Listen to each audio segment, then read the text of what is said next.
এসেছি তোমাদের সাথে আবার একটা ভিডিও নিয়ে। তো সকালবেলা একদম আমি আমার ব্রেকফাস্ট নিয়ে বসে আছি।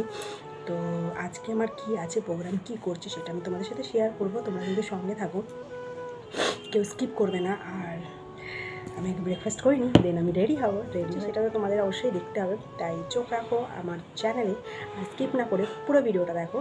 দেখো আমি কোথায় যাচ্ছি, কি করছি। তো চলো খেয়ে নিই, ততক্ষণ তোমরা ব্রেকফাস্ট করে নাও, দেন তারপর আমি কোথায় যাচ্ছি সেটা তোমাদের সাথে শেয়ার করবো। তো চলো লেটস গো। ফাইনালি আমি রেডি হয়ে গেছি, এবার বেরোবো, কারণ আমার কাজ বাজ কমপ্লিট হয়েছে আর এখন ঘড়িতে বাজে 10টা। তো আমি এখন বেরোবো। তো কেমন লাগছে বলো, কেমন লাগছে? আরে বলতে খালি ঢং করছে। তো চলো এবার আমি বেরোই, কারণ অনেক বেলা হয়ে গেছে, বাইরে প্রচণ্ড রোদ। তাই এখন তাড়াতাড়ি না বেরোলে পরে রোদটায় সমস্যা হয়ে যাবে, আর এখন তো গরম পড়েই গেছে। তো চলো এবার আমি বেরোই। তো চলো। মুখে মাস্ক আর কানে ইয়ারফোন নিয়ে আমি সোজা বেরিয়ে গেলাম রোদের মধ্যে কোথায় ঘুরতে। হ্যাঁ, কোথায় যাচ্ছি সেটা আমি জানাবো। তো দেখো রোদটা প্রচণ্ড ছিল, তাই চশমাটাও লাগিয়ে নিয়েছি। এবার আমি চলে এসেছি স্টেশনে। স্টেশনটা কোথায় তোমাদের আমি দেখাচ্ছি। আর বাইরে কিন্তু প্রচণ্ড রোদ, শীত চলে গেলেও কি হবে, গরম কিন্তু প্রচণ্ড আছে। এই দেখো হুগলিঘাট, আমি হুগলিঘাট স্টেশনে দাঁড়িয়েছি ট্রেনের জন্য। যাব কোথায় সেটা তোমাদের আস্তে আস্তে জানাবো। তো তার আগে চলো আমি ট্রেনে করে কোথায় যাচ্ছি সেটা আমি তোমাদের দেখাই। তো সঙ্গে থাকবে কিন্তু।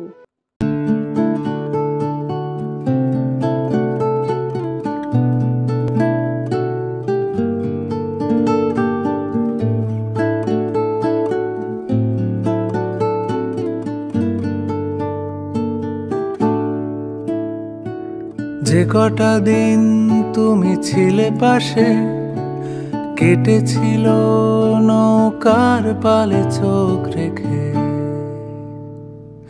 যে কটা দিন তুমি ছিলে পাশে, কেটেছিল নৌকার পালে চোখ রেখে। আমার চোখে ঠোঁটে গালে তুমি লেগেছিলে,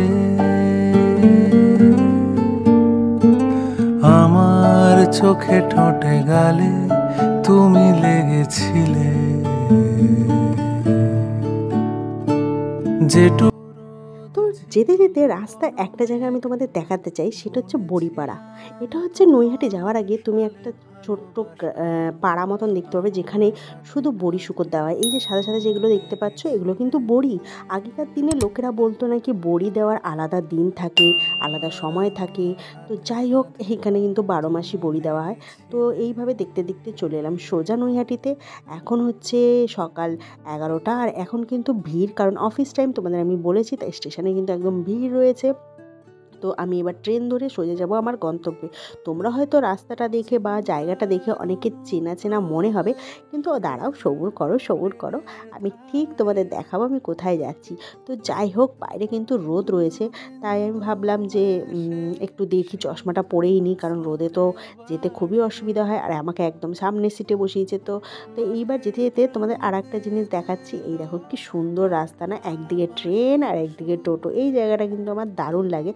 আর একটা জায়গা আছে, সেইটা কিন্তু আমার খুব সুন্দর লাগে, সেটাও আমি ভাবছি তোমাদের সাথে শেয়ার করব।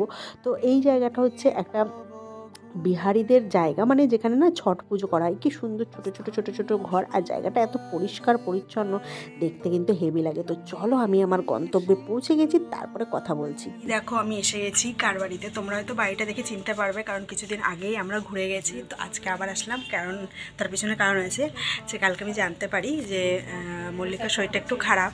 তাই জন্য ভাবলাম যাই একটু মল্লিকার সাথে দেখা করে আসি, কারণ শরীরটা খুব খারাপ। আর ওর সাথে আমার সাথে একটা আলাদা রকমের বন্ডিং আছে, তাই জন্য না এসে থাকতে পারলাম না। তো সকাল সকালই চলে এসেছি ওর বাড়িতে, না ওকে জাগাতে নয়, কিছুটা সময় কাটাতে, যাতে ও বাড়িতে একা থাকে, ওরও মনটা ভালো লাগবে, আমারও মনটা ভালো লাগবে। বাকি তোমাদের একটা খুব দারুণ একটা ইনফরমেশন দেওয়ার আছে, যেটা তোমাদের খুব জানার দরকার, আমি সেটা বলছি।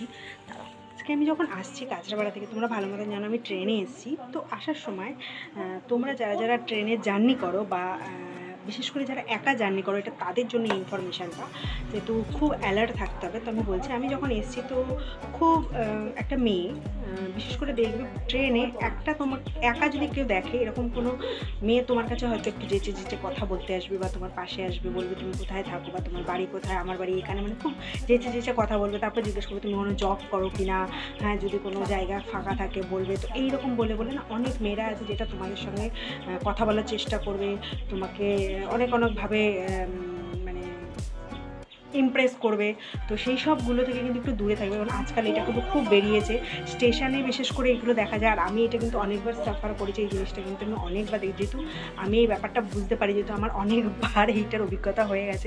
তো আজকে আমি যখন এসেছি, একটা মেয়ে আমাকে জিজ্ঞেস করছে তোমার বাড়ি কোথায়, তুমি কোথায় থাকো, তো আমি জানি মেয়েটা মিথ্যা কথা বলছে এবং এগুলো না ছিনতাই হয়, বা তোমার কাছ দিয়ে নাম্বার নেবে, তোমার নাম্বারটা সে নেবে, নিয়ে ফোনে কথা বলবে এবং তোমার অ্যাকাউন্ট হ্যাক করবে, তোমার অ্যাকাউন্ট থেকে টাকা নিয়ে নেবে। তো এইটা ওদের এখন নতুন নিয়ম হয়ে গেছে। তো আজকে আমাকে মেয়েটা জিজ্ঞাসা করছে যে তুমি কোথায় থাকো, আমি বললাম এখানে এখানে এখানে। তো আমি যখন মেয়েটা আমার সঙ্গে দিচ্ছে কথা বলছে, তখন কিন্তু আমি বুঝতে পেরেছি যে মেয়েটার মধ্যে নিশ্চয়ই কোনো একটা ব্যাপার আছে। তো আমি সঙ্গে সঙ্গে কী করলাম, তোমাকে জিজ্ঞেস করছে তুমি কী করো, তুমি কোনো জব করো কিনা। যখন আমি বলছি আমি দিল্লিতে থাকি, যে বলছে তুমি কোনো জব করো, যে না আমার বিজনেস আছে। বলছে তোমার বর কী করে, তখন আমি বললাম যে আমার বর এরকম এরকম মানে একটু জাস্ট পুলিশের ই করে ওই করে। তো তখন দেখলাম মেয়েটা আমার কাছ থেকে সরে গেল, সরে গিয়ে বেঞ্চে আর একটা মেয়ে বসেছিল, দেন তার সঙ্গে গল্প করলো এবং মেয়েটা আমাকে বললো যে তুমি কোথায় নামবে। তখন আমার সাথে কথা হচ্ছিলো, আমাকে জিজ্ঞেস করছিল তুমি কোথায় নামবে, আমি বললাম কাঁচরাপাড়া। তো মেয়েটাও বললো যে আমিও কাঁচরাপাড়ায় নামবো। ভালো কথা, কিন্তু আমি যখন কাঁচরাপাড়ায় নামলাম, আমি দেখলাম মেয়েটা কিন্তু কাঁচরাপাড়ায় নামেনি। তারপর ও নিশ্চয়ই অন্য কোনো একটা শিকারি পেয়ে গেছে, বা অন্য কেউ একজনকে পেয়ে গেছে, যাকে ও ইমপ্রেস করে নিয়েছে, যার কাছে তোর নাম্বার নিয়ে নেবে। তাই তোমাদের আমি বারবার করে সতর্ক করে দিচ্ছি, যারা একা জার্নি করো তারা কিন্তু স্পেশালি এটা মাথায় রাখবে। স্টেশনে, বাস স্ট্যান্ডে, অটো স্ট্যান্ডে কোনো যদি মেয়ে তোমার কাছে কথা বলে, তোমাকে ইমপ্রেস করে, তোমার কাছে কাজের খবর নেয়, তোমাকে বা কাজের জন্য ফোন নাম্বার দেয়, প্লিজ প্লিজ প্লিজ এদের থেকে কিন্তু দূরে থাকবে, এদের সাথে কিন্তু কথা বলবে না, এদের অ্যাভয়েড করবে। এটা আমি একটা ইনফরমেশন তোমাদের দেওয়ার ছিল, তাই আমি দিলাম। তাই নিজে সতর্ক থাকুন, সুস্থ থাকুন, ভালো থাকুন। তো এছাড়া আমি বাকি কী করছি সেটা তোমাদের সাথে আমি শেয়ার করবো। তো চলো চলো চলো দেখি কী হচ্ছে সারাদিন, চলো লেটস গো।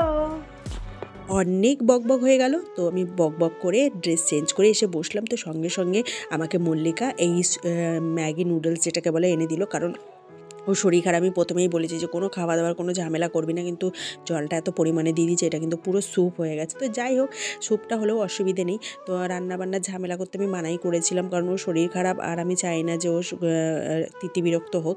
তো আমি ড্রেস চেঞ্জ করেই নিয়েছি। তো চলো এটা আমি খেয়ে নিই। আর এইটা এতটা পরিমাণেই ছিল, তো এটা খেয়েই আমার পেট ভরে গিয়েছিলো অনেকটাই। আর আমি যেহেতু যখন ওর বাড়িতে পৌঁছেছি তখন ওই 11:30 হবে। তো সকালের টিফিনটা ও ভাত খেলো, আমাকে ভাত দিচ্ছিলো, আমি ভাত খাবো না কিছুতেই। তো তখন আমাকে এইটা দিয়েছিল, তো এটা আমি খেলাম। আর এটা কিন্তু খেতে খুব ভালো, কিন্তু মেন কথা হচ্ছে আমি গরম খেতে পারি না, আর এটা ছিল প্রচণ্ড গরম। তার উপরে দিয়েছে আমাকে চামচ। বলো মানে মানুষ ম্যাগি কী করে এই চামচে খায় বলো তো, ওর মাথায় বুদ্ধি নেই। আমি তো বলছি কাঁটা চামচ দেবো, বলছে কাঁটা চামচ আমি খুঁজে পাচ্ছি না। তো আমি যে বললাম না, ওকে আমি আর বিরক্ত করলাম না, এইটা দিয়ে অনেক কষ্ট করে ঘন্টাখানিক ধরে আমি এই ম্যাগিটা খেলাম। তো তারপরে আমি ওর সাথে একটু গল্প করছিলাম। আর এই দেখো মরশুমের প্রথম কুল আমি ওর বাড়িতেই খেলাম, আমার কুল খাওয়াই হয়নি। তো ও কিন্তু বকবক করেই যাচ্ছে, শরীর খারাপ ওর। আমি ওকে ডিস্টার্ব করছি না, কারণ ওর একটু সমস্যা হয়েছে কাজের ওদিকে, তাই ও ওখানে সেখানে কথা বলছিল। আর আমি কি করব, আমি অগত্যা আমি জেনির সাথে বসে বসে খেলছিলাম। জেনিকে বলছিলাম এদিকে আয়, গল্প কর, বস আমার পাশে। আর ও তো খালি আসছে, ক্যামেরায় মুখ দেখছে আর চলে যাচ্ছে, এক জায়গায় একদম বসে না। আর কোনো যদি আওয়াজ শুনলো, মানে বাড়িতে একটা কাক পক্ষী কিচ্ছু বসতে দেয় না, মানে এতটাই ও সতর্ক। সারাটা দিন বাড়িতে এদিক ওদিক করে ছোটোছুটি করে বেড়ায়। তো চলো আমি তোমাকে দেখাচ্ছি যে ওর সামনে তুমি জাস্ট একটা আওয়াজ করবে, ও কতটা একটা মানুষের মতন ওরে বিহেভ করে, তোমরা শুধু দেখো। জেনি, জেনি,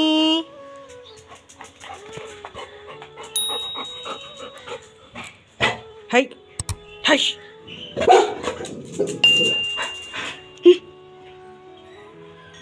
আয় জেনি, চলে আয়, কেউ নেই কেউ নেই কেউ নেই, চলে আয়। জেনির সাথে অনেক মস্তি করে দুপুরবেলা খেতে বসে গেলাম। দিয়েছিল পেঁপে আলু সিদ্ধ আর করেছিল ইলিশ মাছের ঝোল। এটা আমাকে করতে বলেছিল, কিন্তু পুরো করেছিল প্রিপারেশন রান্নাটা, কিন্তু আমাকে বলেছিল একটু দেখবি, ও স্নান করতে গেছিলো, কিন্তু ঝোল ঝোল রয়ে গেছে, নো প্রবলেম, বাট টেস্ট খুব সুন্দর হয়েছিল। তো চলো খেয়ে নিই, খেয়ে দে আমরা একটু টাইম কাটাবো দুই বান্ধবী মিলে, তারপরে তোমাদের সাথে গল্প করবো আবার। সরি, তো তোমাদের প্রথমেই বলেছি আজকে ওর শরীর খারাপ, তাই জন্য আমি ওর বাড়িতে এসেছিলাম।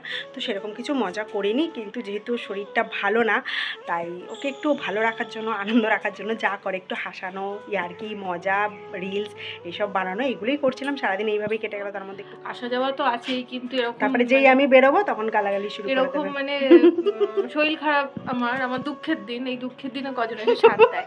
আর এটাও ঠিকই বলেছো, এখন গেটের বাইরে পা দিলেই আমি ওর নামে অনেক বদনাম করবো। কোথায় আছে কোথায় দিয়ে ঢুকছে জেনি। এদিক ওদিক ফাঁকর ফাঁকর দিয়ে ঢুকে যায়। তো না না, খুব ভালো লাগলো। আর তুইও যে এতটা বিরক্ত হোস না আমি আসলে, এটাও কিন্তু ভালো লাগে। খুব বিরক্ত হয়ে যাচ্ছে। তোমাদের সাথে আবার দেখা হবে। তো চলো বাড়িতে গিয়ে কথা বলছি। টাটা। এখন বাজে বিকেল 5টা, আমি বেরিয়ে গেছি। আর পিছনে কিন্তু জেনি আর মল্লিকা দাঁড়িয়ে আছে দূরে, তোমরা দেখতে পাচ্ছ কিনা জানি না।